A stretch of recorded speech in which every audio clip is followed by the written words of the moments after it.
Krishna. So ఈరోజు శ్రీమద్ భాగవతం క్లాస్కి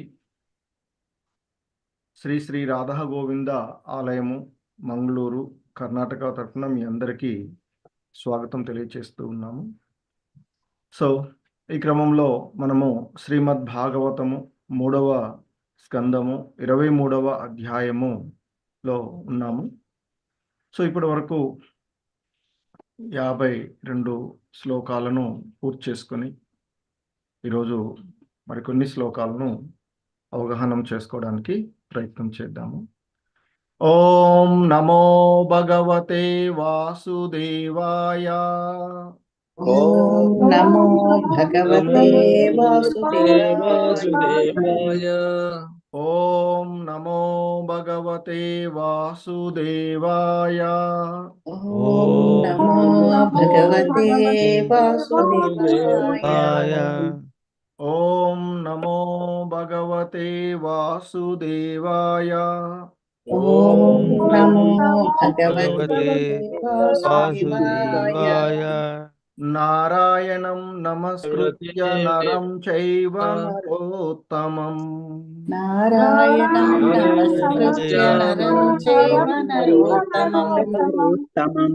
దేవీం సరస్వతిం వ్యాసం తతో జయముదీరయేత్. దేవీం సరస్వతిం వ్యాసం తతో జయముదీరయేత్. నష్టప్రాయేష్వభద్రేషు నిత్యం భాగవత సేవయా.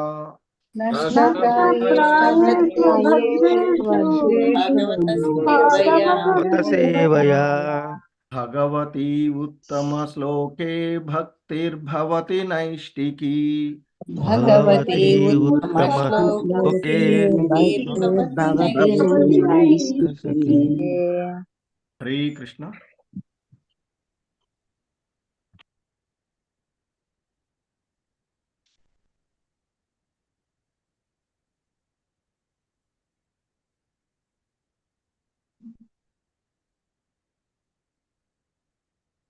సో శ్రీమద్ భాగవతము 3వ స్కందము 23వ అధ్యాయము 53వ శ్లోకము. ఏతావతాళం కాలేన వ్యతిక్రాంతేన మే ప్రభో ఇంద్రియార్థ ప్రసంగేన పరిత్యక్త పరమాత్మనః. సో ఈ శ్లోకం యొక్క పదాలకు అర్థాలు శ్రీల ప్రభుపాదుల ద్వారా, అలాగే భావము మరియు భాష్యం. సో పదాల యొక్క అర్థం, ఏతావత అంటే ఇంత, అలం వ్యర్థముగా, కాలేన కాలము, వ్యతిక్రాంతేన అంటే గడిచిపోయినది, మే అంటే నా యొక్క, ప్రభో హే ప్రభు, ఇంద్రియార్థ అంటే ఇంద్రియ భోగము, ప్రసంగేన నెలకొనుట యందు, పరిత్యక్త నిర్లక్ష్యపరచి, పరమాత్మనః భగవద్విజ్ఞానమును.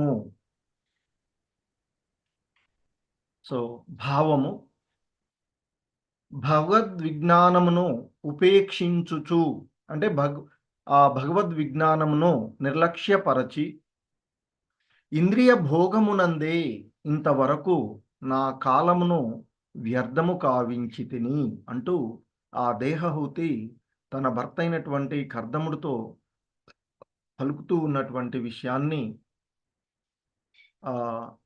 మైత్రేయ ముని విదురుడితో చెప్తూ ఉన్నటువంటి అంశము ఇది.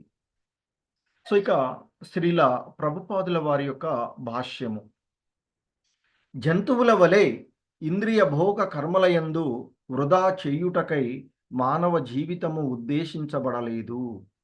ఆహారము, నిద్ర, భయము, మైథునము అనేది ఇంద్రియ భోగమునందే జంతువులు సదా నిలిచియుండును.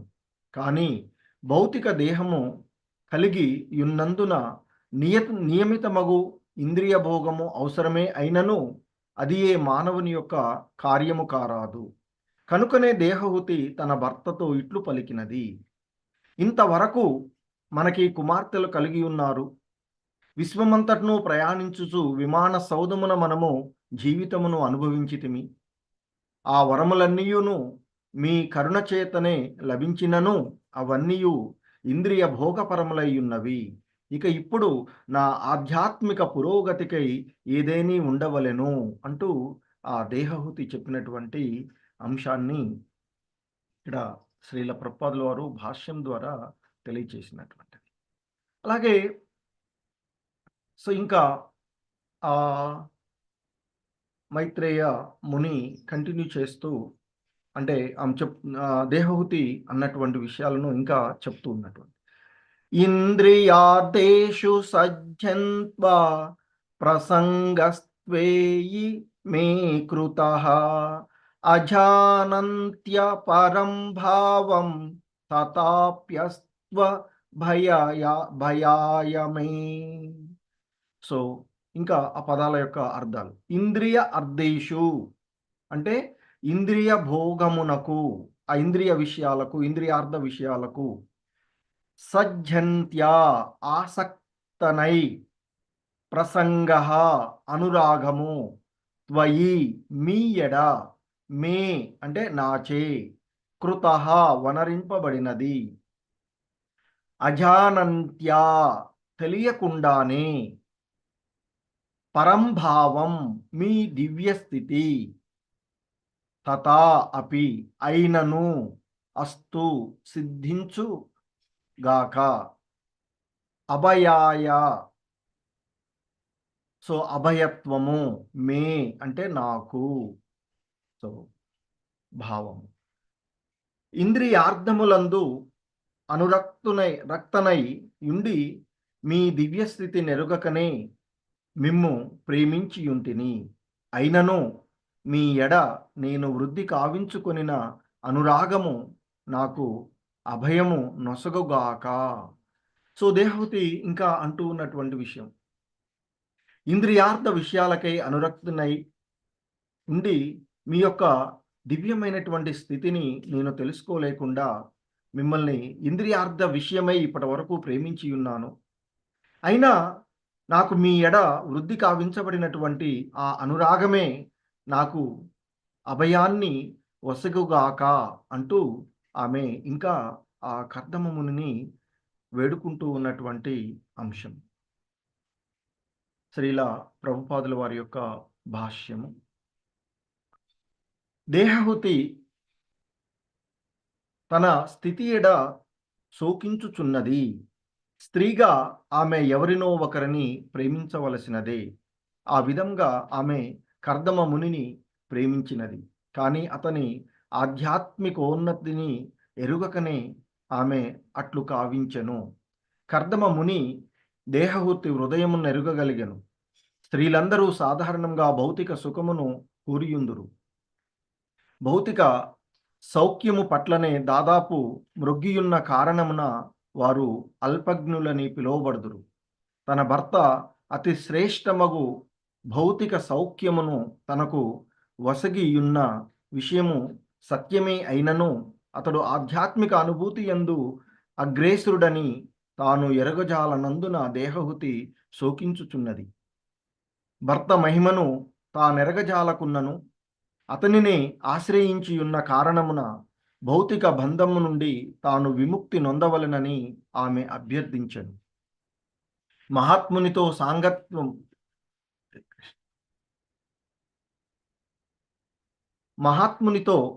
సాంగత్యమనున్నది అత్యంత ముఖ్యమైనది. సంగము సాధు పురుషునితో సాంగత్యము అతి ముఖ్యమైనదని శ్రీ చైతన్య మహాప్రభువు పలికినట్లు చైతన్య చరితామృతము తెలుపుతున్నది. ఏలయన మనుజుడు జ్ఞానవంతుడు కాకున్నను కేవలము సాధు పురుషునితో సాంగత్యము నెరుపుట ద్వారా శీఘ్రమే ఆధ్యాత్మిక జీవనమునందు అధిక పురోగతిని పొందగలడు. స్త్రీగాను మరియు సాధారణ పత్నిగాను దేహహుతి ఇంద్రియ భోగము కొరకు, ఇతర భౌతిక అవసరముల కొరకు కర్దమముని ఎడ అనురక్తిని కలిగి ఉండెను. కానీ వాస్తవమునకు ఆమె ఒక మహాత్మునితోనే సాంగత్యము నెరిపినది. సో ఆ విషయము ఆమె ఇప్పుడు అర్థం చేసుకున్నది. కనుకనే తన భర్తతో కలిగిన సాంగత్యపు లాభమును బడయవలెనని ఆమె కోరెను. సో ఇది శ్రీల ప్రభుపాదుల వారి యొక్క భాష్యము. జగద్గురు శ్రీల ప్రభుపాదుకి జై. ఓం అజ్ఞానతిమిరాంధస్య జ్ఞానాంజనశలాకయా చక్షుర్మిలితం యేన తస్మై శ్రీగురవే నమః. శ్రీచైతన్యమనోభీష్టం స్థాపితం యేన భూతలే స్వయం రూపః కదా మహ్యం దదాతి స్వాపదాంతికం. వందేహం శ్రీగురు శ్రీయుతపదకమలం శ్రీగురూన్ వైష్ణవాంశ శ్రీరూపం సాగ్రజాతం సహగణ రఘునాథాన్వితం తం సజీవం సాద్వైతం సావధూతం పరిజన సహితం కృష్ణ చైతన్య దేవం శ్రీ రాధాకృష్ణ పాదాన్ సహగణ లలిత శ్రీ విశాఖాన్వితాంశ. నమా ఓం విష్ణుపాదాయ కృష్ణ ప్రేష్టాయ భూతలే శ్రీమతే భక్తి వేదాంత స్వామినితి నామినే. నమస్తే సారస్వతీ దేవే గౌరవాణి ప్రచారిణే నిర్విశేష శూన్యవాది పాశ్చాత్య దేశతారిణి. హే కృష్ణ కరుణా సింధో దీన బంధో జగత్పతే గోపేశ గోపికా కాంత రాధాకాంత నమోస్తుతే. తప్త కాంచన గౌరాంగీ రాధే బృందావనేశ్వరి వృషభానుసుతే దేవి ప్రణమామి హరిప్రియే. వాంఛాకల్పతరుభ్యశ్చ కృపా సింధుభ్య ఏవ చ పతితానాం పావనేభ్యో వైష్ణవేభ్యో నమో నమః. జయ శ్రీ కృష్ణ చైతన్య ప్రభు నిత్యానంద శ్రీ అద్వైత గదాధర శ్రీవాసాది గౌర భక్త బృంద. హరే కృష్ణ కృష్ణ కృష్ణ హరే హరే హరే రామ రామ రామ హరే హరే. హరే కృష్ణ. సో మనము ఈ భాగవతం క్లాస్లో తృతీయ స్కందంలోని 23వ అధ్యాయమైనటువంటి దేహహుతి పరితాపము అనేటువంటి ఈ అధ్యాయంలో ఉన్నటువంటిది. సో పూర్వపు శ్లోకాలలో మనము చూసినట్లుగా ఆమె మొదటగా మరి నన్ను వివాహం చేసుకున్నటువంటి ఆ ఉద్దేశాన్ని నెరవేర్చవలసిందిగా ఆమె తన భర్త అయినటువంటి కర్దముని అడగడము, దానికి ఆయన ఒక విమాన సౌధమును తయారు చేయడము, ఆ తర్వాత ఆమె సుందరంగా తయారయ్యే విధంగాను, తర్వాత ఆమెకి ఒక 1000 మంది దేవకన్యలను సేవకులుగా నియమించటము, ఆ తర్వాత వారందరితో కలిసి ఆయన ఆ భగవంతుని యొక్క సృష్టిలో ఉన్నటువంటి సుందరమైనటువంటి ప్రదేశాలను అన్నీ కూడా తిప్పుకురావడం, భౌతికమైనటువంటి ఆ ఇంద్రియ తృప్తికి సంబంధించినటువంటి విషయాలన్నిటినీ కూడా ఆయన ఆమెకు చూపించడము. సో ఆ క్రమంలో ఆ కర్దముడి యొక్క శక్తి అంటే ఆయన యొక్క భక్తితత్వం, యోగత్వము, దేవతలను కూడా అధిగమించినటువంటి అంశాన్ని చూడడం, తిరిగి ఆయన సౌధంలో ఆయన ఆశ్రమం దగ్గర రావడం, అక్కడ ఆ విమాన సౌధంలో వారు 100 శరత్ కాలాలను గడపడం. సో అవంతా కూడా క్షణకాలం మాదిరిగా వారిద్దరి మధ్య జరిగినటువంటి ఆ విషయాన్ని చూసాము. అవన్నీ అయిన తర్వాత దేహహుతి ఇక తర్వాత కర్దముడు సన్యాస ఆశ్రమాన్ని నిర్ణయించుకున్నటువంటి సందర్భంలో తన భర్త అయినటువంటి కర్దముడి దగ్గరికి వచ్చి ఆమె అంతర్గతంగా బాధను కలిగి ఉన్నప్పటికీ కూడా బయటకు సంతోషంగా ఉన్నట్లు ఆమె తన భర్త అయినటువంటి కర్దంతో మాట్లాడుతూ ఉన్నటువంటి విషయాలను చూశాం. సో ఆ క్రమంలో ఆమె అంటుంది, ఓ స్వామి, నాకు చేసిన వాగ్దానాలన్నింటినీ మీరు నెరవేర్చి ఉన్నారు. అయినను శరణజొచ్చిన దానను కనుక అభయత్వంని కూడా మీరు నాకు వసగవలసి ఉన్నది అంటూ, అభయత్వం అంటే ఈ భౌతికమైనది కాకుండా శ్రీల ప్రభుపాదుల వారు మనకు చెప్తారు. సో ఆధ్యాత్మికంగా ఎప్పుడు మరి అభయత్వం వస్తుంది అంటే భక్తిలో నిమగ్నమైనప్పుడు, ఆధ్యాత్మికంగా తను పరిణితి చెందదలిసినటువంటిదై ఆమె ఆ విధంగా అడిగినట్లుగా చెప్పడము. ఆ తర్వాత అంటుంది ఇంకా, ఓ బ్రాహ్మణోత్తమ, మీరు నాకు ప్రసాదించినటువంటి ఈ పుత్రికలదేమున్నది, వారికి తగినటువంటి భర్తలను పొందగానే వారి వారి స్థానాలకు వారు వెళ్ళిపోతారు. అలాగే మీరు సన్యాసిగా నిష్క్రమించిన పిమ్మట మరి నన్ను ఓదార్చగలిగేవారు ఎవరు అంటూ ఆమె అడగడం, దాని యొక్క ఉద్దేశాన్ని శ్రీల ప్రభుపాదుల వారు భాష్యంలో చెప్తారు. ఏంటంటే పరోక్షంగా ఆమె తనను ఈ భవబంధనాల నుండి, ఈ జన్మ మృత్యు బంధనాల నుండి బయటపడేసేటువంటి విధంగా తనకు ఒక పుత్రుడు కావాలనని, ఆ పుత్రుడు ఉదయించేంత వరకు తన దగ్గరనే ఆమె ఉండవలసినదిగా అడిగినట్లుగా ఇక్కడ చెప్తూ ఉన్నటువంటి అంశం. సో అలాగే ఇంకా శ్రీల ప్రభుపాదుల వారు మనకి చెప్తారు, తనపై ఆధారపడినటువంటి వారిని సేవలను తీసుకునేటప్పుడు ఖచ్చితంగా వారికి తగిన తిరిగి ఇవ్వవలసినటువంటి బాధ్యత వాళ్ళకు ఉంటుంది అని చెప్తారు. భార్య నుండి సేవలు స్వీకరించినటువంటి భర్త ఆమెను ఈ విధంగా ఉద్ధరించవలసినటువంటి ఆవశ్యకతను, అలాగే శిష్యులను స్వీకరించి శిష్యుల నుంచి సేవలను పొందేటువంటి గురువు కూడా ఆ విధంగా ఈ భవబంధనాల నుండి బయటపడేసేటువంటి విషయాలు, ఆ విధంగా ప్రేమ మరియు కర్తవ్యము అనేవి పరస్పర వినిమయము అనేటువంటిదని. సో ఆ విధంగా దేహవతి కూడా తన భర్తను ఎంతో శ్రద్ధతో చేస్తుందని ఆ భర్త అయినటువంటి కర్దముడికి గుర్తు చేస్తూ, మరి ఆమెకు ఆ విధంగా చేసినటువంటి దానికి ప్రతిఫలంగా, అంటే భార్య రుణాన్ని తీర్చుకున్నట్టుకే అతడు నిష్క్రమించడానికి పూర్వమే ఒక పుత్రుడిని వసగాలి అనేటువంటి ఉద్దేశము అని శ్రీల ప్రభుపాదుల వారు భాష్యం చెప్పడము. అంటే ఇంకా కొన్ని రోజులు లేదా కనీసము పుత్రుడు ఉదయించేంత వరకైనా గృహమునందే ఉండమని దేహహుతి తన భర్తను పరోక్షంగా అర్థించినటువంటి విషయాన్ని మనము నిన్నటి వరకు చూసినటువంటిది. సో ఇంకా ఆ దేహహుతి కర్దముడితో అంటూ ఉన్నటువంటిది, ఏతావతాళం కాలేనా, అంటే కాలాన్ని ఇంతవరకు నేను ఎంతో వ్యర్థంగా గడిపాను. అంటే అమ్మంటుంది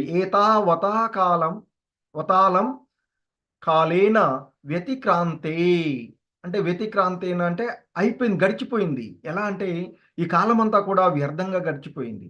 శ్రీల ప్రభుపాదులు వారు చెప్తారు, మన సమయం చాలా విలువైనటువంటిది. మరి ఈ విలువైనటువంటి సమయాన్ని మాయాలో గడపక ఆ కృష్ణ సంబంధంలో గడపనంత కాలమంతా కూడా వృధాగా గడిపినట్లే. ఏళ్ళన్నీ మన మీద పడుతూ ఉన్నప్పటికీ ఇంత వయసు వస్తుంది, 50, 60 వస్తున్నాయి, 40 ఉన్నారు, 30, ఈ విధంగా వయసు వస్తూ ఉంటుంది. అలా వచ్చినటువంటి కాలము అది భగవత్ సంబంధంలో, కృష్ణ సంబంధంలో గడపనటువంటి కాలమంతా కూడా వ్యర్థమే అని చెప్తూ ఉంటారు. సో ఆ విషయాన్ని మరి తన భర్త అయినటువంటి కర్దముడు సాంగత్యంలో ఉండడం వల్ల ఆమె గ్రహించిన విషయాన్ని ఇక్కడ చెప్తూ ఉన్నారు. ఎందుకంటే ఆమె అంటుంది, భగవద్ విజ్ఞానాన్ని మరిచిపోయే నిర్లక్ష్యపరిచి ఇంద్రియ భోగమునందే నేను ఇంతవరకు కాలమును వ్యర్థంగా గడిపానయ్యా అని ఆమె చెప్పినటువంటి విషయం. సో దానికి శ్రీల ప్రభుపాదుల వారు భాష్యంలో ఈ విధంగా మనకి తెలియచేస్తూ ఉన్నారు.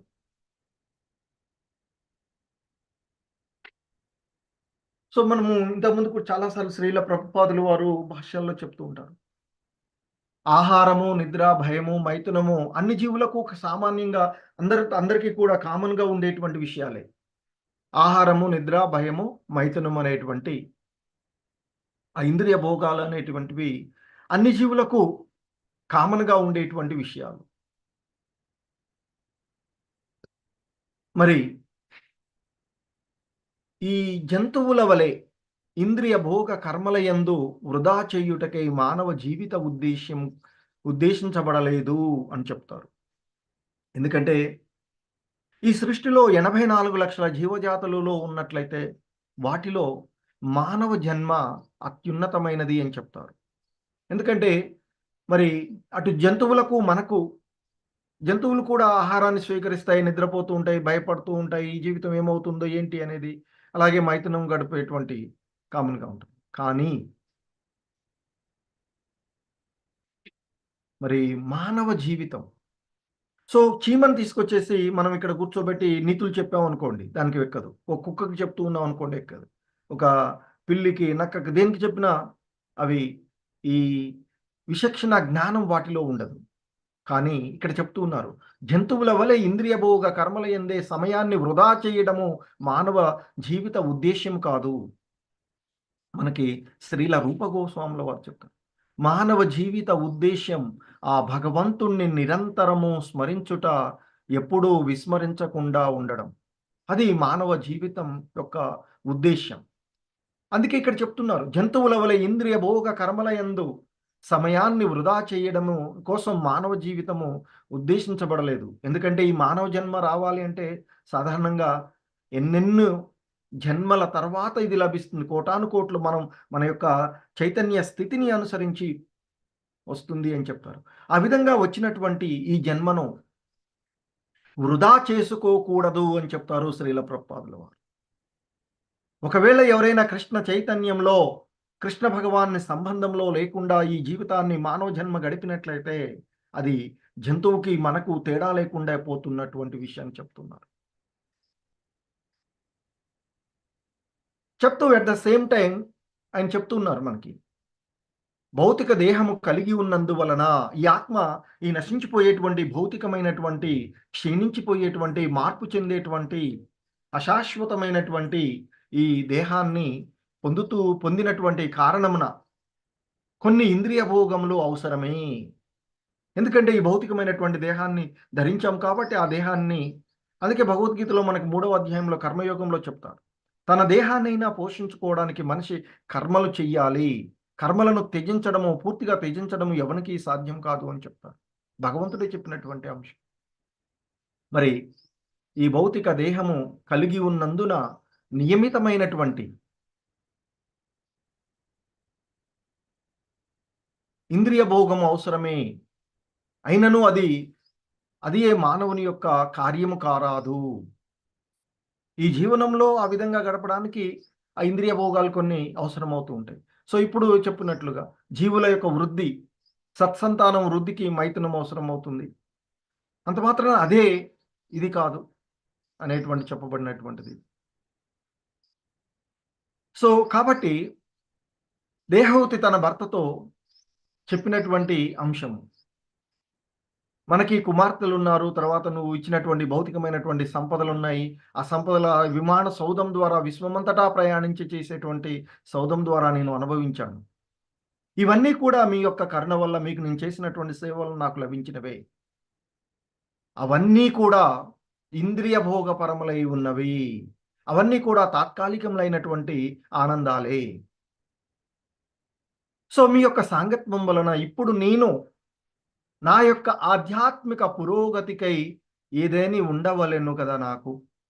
మరి నేను ఆధ్యాత్మికంగా, ఎందుకంటే దేహపరంగా కానివ్వండి, మానసిక పరంగా కానివ్వండి, కొంత డిపెండెంట్గా ఉన్నటువంటి స్థితి అని చెప్తారు. సరే, నమ్మినా నమ్మకపోయినా, ఇప్పుడున్నటువంటి పరిస్థితులలో వ్యతిరేకించకపోయినా ఉన్నటువంటి ఈ విషయం, వాస్తవాన్ని చెప్తున్నటువంటివి శాస్త్రాలు, శాస్త్ర సంబంధంగా చెప్తున్నటువంటి విషయాలు, కొంత డిపెండెంట్గా ఉండేటువంటిది. సో కాబట్టి మరి నా యొక్క ఆధ్యాత్మిక పురోగతి, నా యొక్క జీవిత లక్ష్యాన్ని నీ సాంగత్యంలో నేను, అంటే ఈ జన్మ యొక్క దాన్ని తెలుసుకోగలిగాను కనుక నాకు ఆధ్యాత్మికంగా పురోగతి చెందడానికి అవసరమైనటువంటి స్థితిని నాకు కలగజేయండి అంటూ ఆమె ఇక్కడ అడిగినటువంటిది. ఇంతకుముందు కూడా అనుకున్నాం, దేహభూతి అడుగుతూ ఉన్నటువంటి అభయత్వం అనేటువంటిది భౌతిక సంబంధము కాదు, ఆధ్యాత్మికమైనటువంటిది అని. సో ఇంకా ఆమె ఆ విధంగా తన కర్దముడితో అంటూ ఉన్నటువంటి, ఇంద్రియార్థేషు అంటే ఇంద్రియ భోగమునకు, సజ్జంత్యా ఆసక్తనై, ఈ ఇంద్రియ భోగాలకు ఆసక్తులనై ఉండి, ఆ ఇంద్రియ భోగానికి ప్రసంగ అంటే అనురాగాన్ని పొంది, ఆ ఇంద్రియ భోగ విషయాల యందు ఆసక్తుడనై ఉండి అనురాగాన్ని పొంది మీ ఎడ నేను ప్రేమత్వాన్ని వనరిచ్చాను అని చెప్తుంది. సో ఇంద్రియార్థేషు సజ్జంత్య ప్రసంగస్త్వయి మే కృతః అంటూ, అంటే ఈ ఇంద్రియార్థముల యందు అనురక్తున్నై ఉండి నేను మీ యొక్క దివ్య స్థితిని ఎరుగకనే నేను మిమ్మల్ని ప్రేమించి ఉంటిని. అయినను మీ ఎడ నేను వృద్ధి కావించుకున్నటువంటి, అంటే మీ ఎడ నేను పెంచుకున్నటువంటి ఈ అనురాగము ఏదైతే ఉందో అది నాకు అభయాన్ని ఇచ్చుగాక అంటూ ఆయనను వేడుకుంటూ ఉన్నటువంటి స్థితి.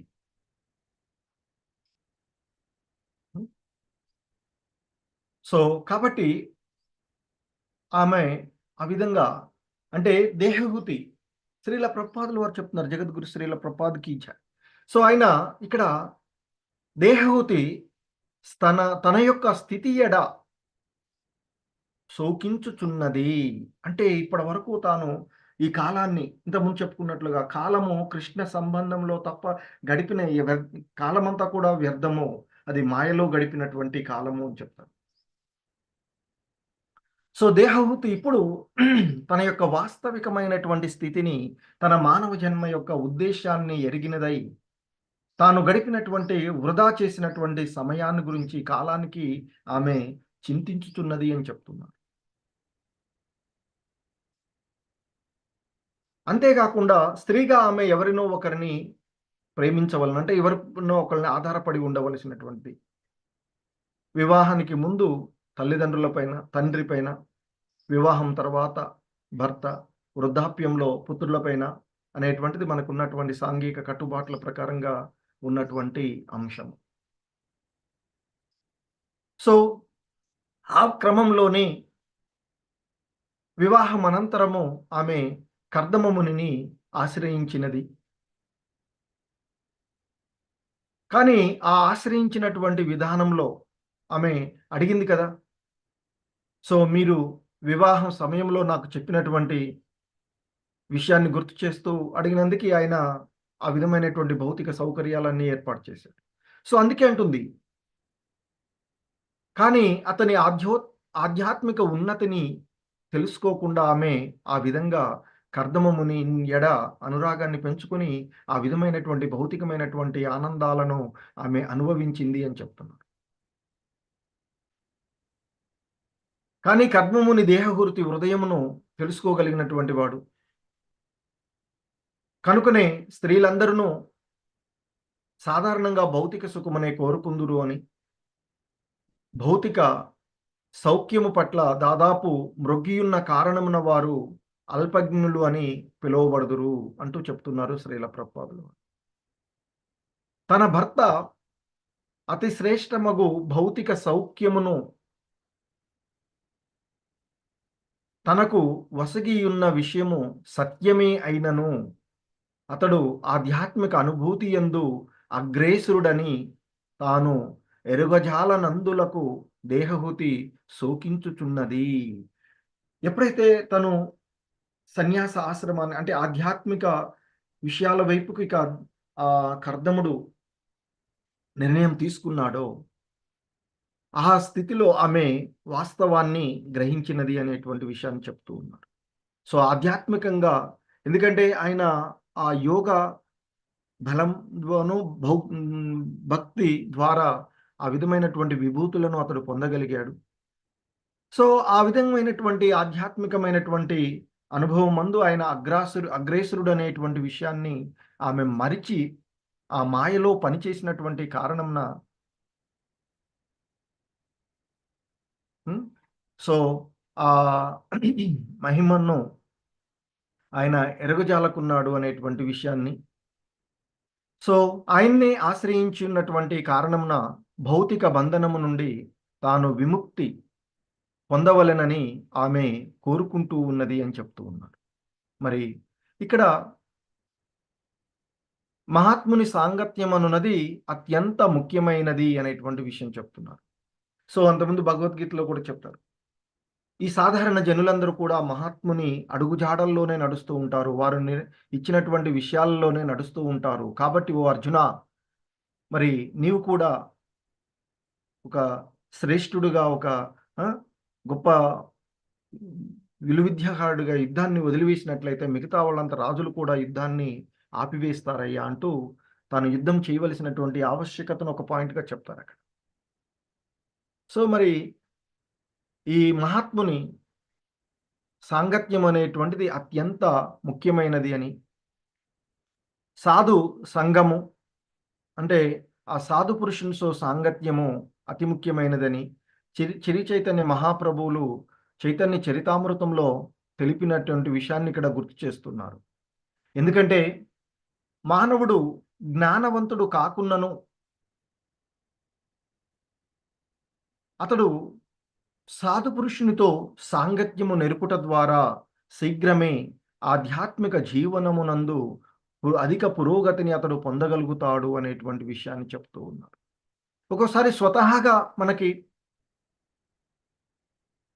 ఆధ్యాత్మిక విషయాల యందు జ్ఞానం లేకపోవచ్చు, కానీ ఆ జ్ఞానము కలిగి ఉన్నటువంటి సాధు పురుషులతో మనము కలిసి ఉండడం వల్ల ఆ విధమైనటువంటి ఆ భగవంతుని అనుగ్రహం ద్వారా, ఆ భక్తుల యొక్క అనుగ్రహం ద్వారా మనం కూడా ఆ విధంగా ఆధ్యాత్మికంగా పురోగతి కనబరచగలుగుతారు అనేటువంటి చెప్తారు. అందుకే భక్తుల యొక్క సాంగత్వము అనేటువంటిది భక్తిలో ఒక ముఖ్యమైనటువంటి వాటిలో ఒకటిగా చెప్పబడుతూ ఉంటుంది.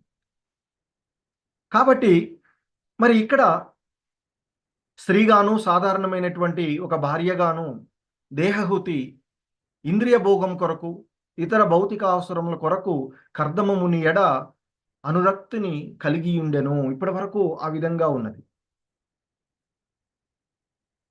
కానీ మరి కర్దముడు మహాత్ముడు కనుక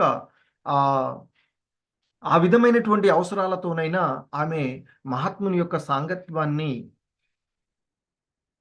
కలిగి ఉన్నది అని, ఆయనతో ఆయన యొక్క సాంగత్వంలో ఆ విధంగా కలిసి ఉన్నది అని, ఆ కారణంగానే ఆమె ఆ విషయాన్ని అర్థం చేసుకొని తన యొక్క వాస్తవికమైనటువంటి స్థితి ఈ భౌతికమైనటువంటి ఆనందాలను, ఈ ఇంద్రియ భోగాలను అనుభవింపడం ఒకటే కాదు అని, సో తన జన్మ యొక్క అంటే ఈ మానవ జన్మ ఉద్దేశాన్ని కూడా ఆమె గ్రహించగలిగినటువంటిది. ఆ గ్రహించగలిగినటువంటి స్థితిలో మరి తాను కూడా ఆధ్యాత్మికంగా వృద్ధి చెందడానికి తనకు ఆ విషయాన్ని ఇక్కడ పొందగలిగినటువంటిది. ఎందుకంటే ఆ కర్దమముని యొక్క సాంగత్వం వలన తెలుసుకున్నటువంటిది. సో ఆ విధంగా చెప్తున్నారు. వాస్తవమునకు ఆమె భౌతికమైనటువంటి అవసరాల కొరకు, ఇంద్రియ భోగాల కొరకు ఆయనను వేడుకున్నప్పటికీ ఆయన యొక్క సాంగత్వంలో గడిపిన కారణంగా ఆమె ఇప్పుడు వాస్తవాన్ని అర్థం చేసుకున్నది. ఏంటి మరి వాస్తవం అంటే జీవుని యొక్క ధర్మం, లక్ష్యం ఆ భగవంతుని చేరుకోవడం, పరమపదాన్ని పొందడం.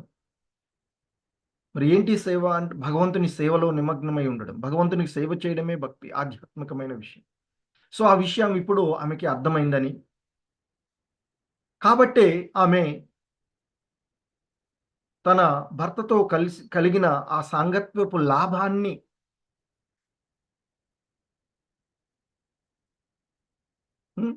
పొందవలెనని ఆమె కోరుకుంటూ ఉన్నది అని చెప్తున్నారు. అంటే భర్త ద్వారా ఆమె ఆధ్యాత్మికమైనటువంటి విషయాలను పొందాలి అనేది.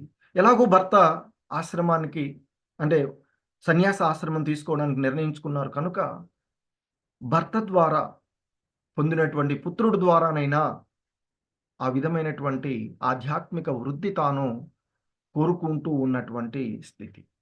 సో అందుకే ఆమె ఇంతకుముందు చెప్పినట్లుగా ప్రభుపాదుల వారి అంటే ప్రభుపాదుల వారు చెప్పిన భర్త ద్వారా ఆధ్యాత్మికంగా వృద్ధి చెందడానికి ఒక పుత్రుడినైనా కలిగేంత వరకైనా ఆశ్రమంలో ఉండవలసిందిగా ఆమె వేడుకున్నటువంటి విషయాన్ని ఇక్కడ మనకి చెప్పినటువంటిది. హరే కృష్ణ. జగద్గురు శ్రీల ప్రభుపాద్ కీ జై.